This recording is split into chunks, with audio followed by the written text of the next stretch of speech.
Thank you, Vesa. Excellencies, distinguished Chair, Secretary General, ladies and gentlemen. It is an honor to again address the OSCE Permanent Council today at the start of the Finnish chairpersonship of the OSCE. Allow me to begin by expressing my gratitude to Ambassador Häkkinen for the excellent cooperation we have personally shared over the years. The collaboration between the OSCE Chair and OSCE Parliamentary Assembly is essential for advancing our shared priorities. Year after year, this partnership has been invaluable, and I have full confidence that it will remain strong under Finland's leadership. It is rather uncommon that the OSCE chairperson in office and the OSCE president hail from the same country, even more so that they come from the same political party and they sit next to each other in the parliament. Therefore, over the next 6 months and before I leave the presidency of the OSCE Parliamentary Assembly, I will make the most of our special relationship to deliver meaningful results for the people we serve. Last week, the day after she was addressing you here in Vienna, I was delighted to welcome Minister Valtonen at a meeting of the OSCE Bureau, which I hosted in Helsinki. I recognized there is reciprocal willingness to engage in discussions as a mutual commitment to fostering synergy across our organization and ensuring a cohesive approach to addressing the challenges before us. Mr. Chair, having had numerous opportunities since my election as OSCE President to promote this year's chairpersonship, I would like to take this moment to reflect on Finland's priorities and how our Assembly will actively support these objectives. As we commemorate the 50th anniversary of the Helsinki Final Act this year, I wholeheartedly agree with the need to uphold and advance the OSCE's enduring principles and commitments, particularly in the face of the Russian Federation's ongoing war of aggression against Ukraine. In Bucharest, our Assembly voiced profound concern over the erosion of trust in multilateral institutions and the alarming trend of non-compliance with international rules and commitments. These developments have not only weakened the OSCE's ability to address regional security,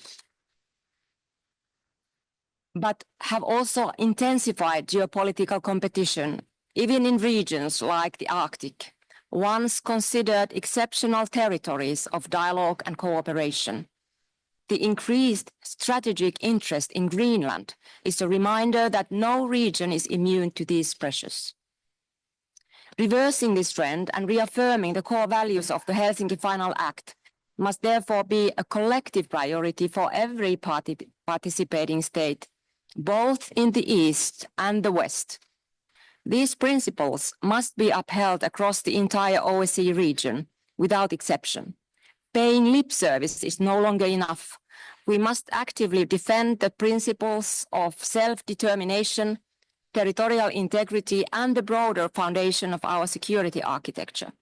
In this effort, our transatlantic partnership must play a crucial role in supporting the organization's goals, strengthening its ability to respond to today's challenges, and fulfilling its conflict prevention mandate.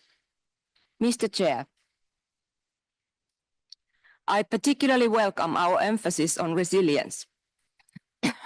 Since 2022, our organization has faced its greatest test, yet it remains active and steadfast in its mission. Through your collective efforts, the OSCE's mechanisms and institutions have been preserved without compromising its core principles. The resilience stands as a powerful testament to the enduring strength and unity of the OSCE. I acknowledge Malta's remarkable accomplishments during its 2024 chairpersonship. Despite limited time for preparation, Malta achieved significant milestones, including the appointment of a new Secretary General and heads of institutions, the renewal of mandates for field operations, and securing an agreement for Switzerland to chair the OSCE in 2026. This ensures a fully functional Troika this year, which is vital for ensuring the effective operation and continuity of the OSCE. Reflecting on the visit of Minister Valtonen to Ukraine earlier this month, I would like to reaffirm the OSCE Parliamentary Assembly's full support to the government, civil society and people of Ukraine as they continue to face the immense challenges brought on by Russia's ongoing aggression. In 2 weeks' time, I will travel to Kyiv together with members of the OSCPA Bureau and our parliamentary support team for Ukraine to demonstrate our unwavering solidarity and support. Holding an official Bureau meeting in the Verkhovna Rada will be a powerful statement of our commitment to Ukraine's sovereignty, democracy and resilience.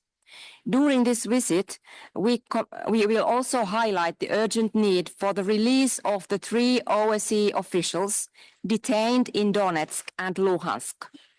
As OSCE parliamentarians, we will continue to raise their case at every available opportunity, ensuring it remains high on our agenda.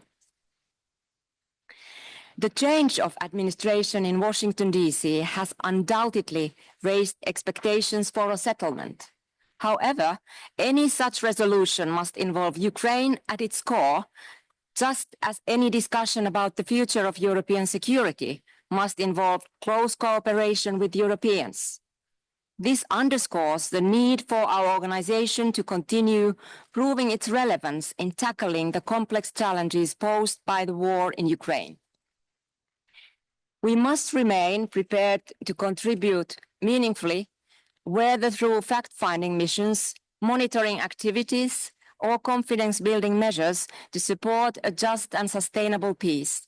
In doing so, we must address the critical human dimension of the conflict, the tens of thousands of missing persons who remain unaccounted for, those detained individuals whose release must remain a priority, and the numerous human rights violations that demand accountability. These efforts are essential not only for achieving peace, but for fostering justice, reconciliation, and lasting stability in the OSCE area. Dear ambassadors, in 3 weeks, the OSCE Parliamentary Assembly will convene in Vienna for its winter meeting, offering a unique platform for parliamentary delegations to engage directly with the governmental side of the OSCE. I deeply appreciate the invaluable support you provide to our parliamentarians in facilitating these vital interactions. I'm especially eager for our members to meet and exchange ideas with the new leadership team now in place. Mr. Secretary General, we look forward to our collaboration. The work of the Secretariat is indispensable in ensuring that the OSCE remains a vital instrument of multilateralism and cooperation with a tangible impact on the ground. Together with Secretary General Montella, whose mandate was renewed last summer, I'm confident that we will work effectively to advance our shared goals. I recognize the broad consensus on the critical importance of safeguarding the OSCE's field operations, which are essential for maintaining stability and security across our region. When I last addressed the Permanent Council, we were preparing to launch a new series of country visits aimed at reinforcing the work of OSCE field operations. In Serbia, a delegation from 12 parliaments underscored our unified commitment to the OSCE's mission and values. The professionalism of OSCE field staff, coupled with the strong support from local authorities, highlights the indispensable role of organization, our place in participating states. Building on this momentum, we are planning a visit to Tajikistan this spring to further deepen our engagement and support in Central Asia. Mr. Chair, the OSCPA remains deeply committed to supporting democracy through election observation. In the coming months, we plan to observe parliamentary elections in Albania and Moldova, continuing our close cooperation in this field with the Office for Democratic Institutions and Human Rights. Building on the exceptional engagement of parliamentary observers last year, which included elections in North Macedonia, Azerbaijan, Moldova, Georgia, Uzbekistan, and the United States, We are committed to ensuring that our efforts go beyond short-term observations. We consistently advocate with all stakeholders for the importance of addressing the concerns highlighted in our reports, while working to strengthen public trust in electoral processes. Earlier this month, I had hoped to contribute directly to these efforts through a visit to Georgia. Unfortunately, the conditions in Tbilisi didn't permit constructive engagement. What was intended as an institutional visit of goodwill to defuse tensions by engaging all sides in the implementation of the OSCE's recommendations regrettably became politically untenable. At the same time, I'm concerned that policies of disengagement risk undermining the essential work of our organization. At its core, the OSCE is committed to fostering good faith dialogue to address challenges and advance adherence to OSCE commitments. Parliamentary diplomacy is a key instrument in this endeavor, complementing other mechanisms such as the Vienna mechanism invoked last month and the ODIHR final report. To preserve democracy, parliaments must continue to play a crucial role in navigating these challenges by driving accountability and advancing reforms. Dear ambassadors, the months ahead are packed with activities that will highlight both the OSCE's vital role and the potential of parliamentary diplomacy. Since the horrific attacks of October the 7th, 2023, our parliamentarians have eagerly debated developments in the Middle East, which have dramatically accelerated in recent weeks and months.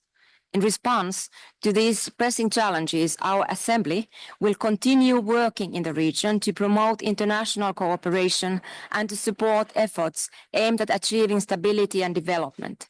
Next week, I will travel to Ankara to underline Turkey's key role in our organization.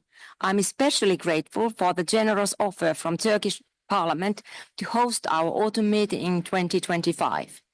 In March, the Assembly's leadership will travel to Israel and the West Bank to assess the situation on the ground and to explore avenues for constructive engagement.